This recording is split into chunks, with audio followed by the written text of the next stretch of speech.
Even if I become irrational because I lose my job, I may break up with my partner, I may move somewhere else to live, but we never get a mechanism why, just because I'm irrational, I suddenly want to, for some reason, go and become the victim of testing vaccines. Very happy to propose. Firstly, on the principle and on whether we actually have choice, and then on the practical who actually saves more lives. We get three critiques of our principle on their side now.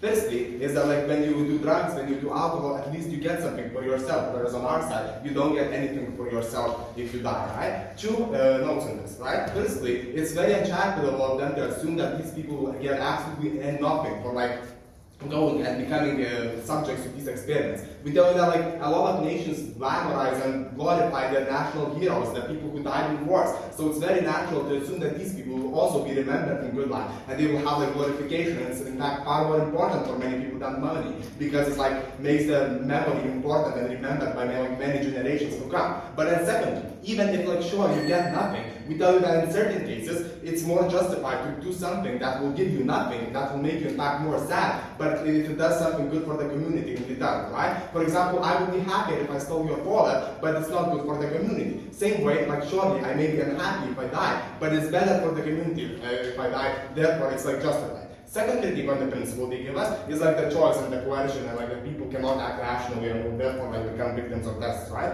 Look, the only reason why this works at all is because they actively refuse to acknowledge the comparative that we have from the very first principle argument, right?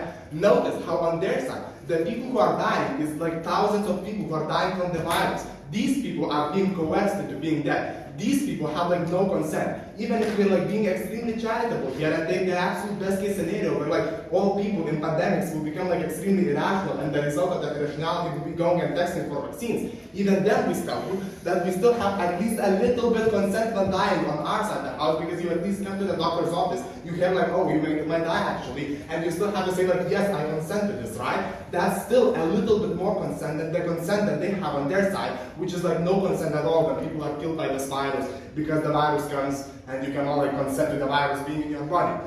But the second thing here is like simply weighing, right? Simply weighing on scale. We tell that thousands like people are far more likely to be impacted by this like disease that has no cure and die from this disease than like a few people that we will do testing on, right? And I will address in the practical class why it requires like fewer people do testing on. But like I think it's relatively intuitive that we will like not need millions or like billion of people to do testing on, whereas a virus can like kill million or billion of people because of its like very spreadable nature. But notice how that was like just absolutely their best case scenario. But like what we tell you is far more realistic is if I like go absolutely insane during this pandemic because I lost my source of income or whatever, why would the result of this insanity be me going to like text for vaccines? Why would me, as like I became this irrational person like Google, places to go and test for vaccines and then like sign up somewhere and like drive to a place to test for vaccines? Why would that be the result of this like insanity that I gained from like being at home or like in the quarantine? We tell you what's far more likely to happen is like sure, like I may break up with my partner, I may like start like yoga classes online, I may like change my personality completely, but like we never get like a mechanism why this will lead me to like become like some like victim to some experiments, right? But then finally, like the most realistic scenario is that in fact I will not go insane just because I have to stay at home a little bit longer. We tell you most people during quarantine did not go insane to the extent where they were like considering sacrificing their life for science. We tell you that's just like an extremely uncharitable characterization from their side of the house.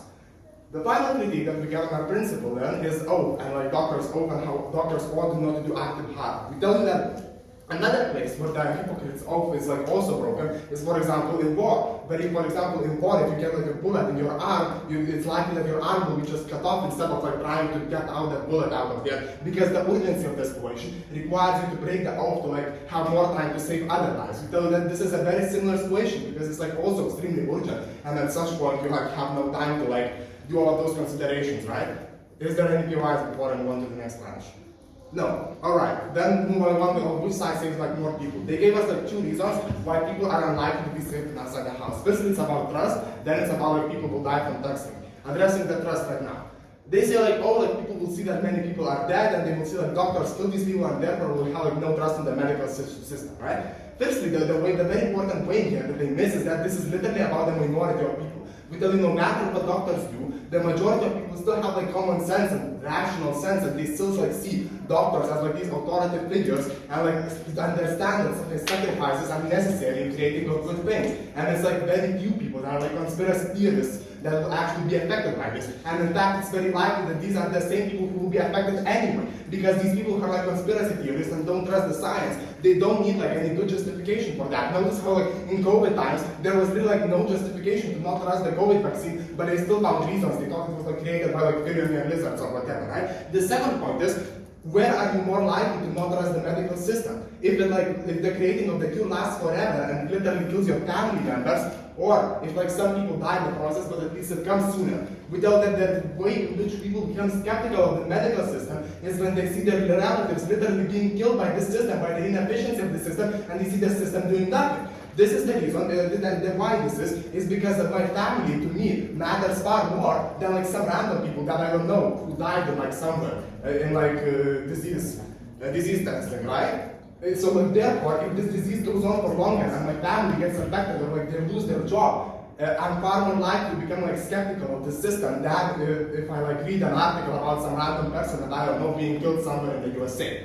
Finally, we have like even more reasons for that, like literally like all the analysis that we like second speaker brought you about how like we have informed consent, how people are like being informed on what might happen to them, and therefore the general public is like more aware of all the processes that take place in the creating of the vaccine. We tell you all the things about like how texting, it actually gives justification for the vaccine, and if I decide to be like so skeptical today, it's likely that like I read how this vaccine has been tested on people like 1,000 times, and I'm more likely to believe this vaccine, right? Finally, the thing that they have here is like, oh, but like people who see the medical system is like in shambles and they kill people and they will become corrupted. We'll tell you that there's like literally no mechanisms for this. Why? If I see that a doctor like killed someone, or like if I read about it somewhere, I will suddenly lose all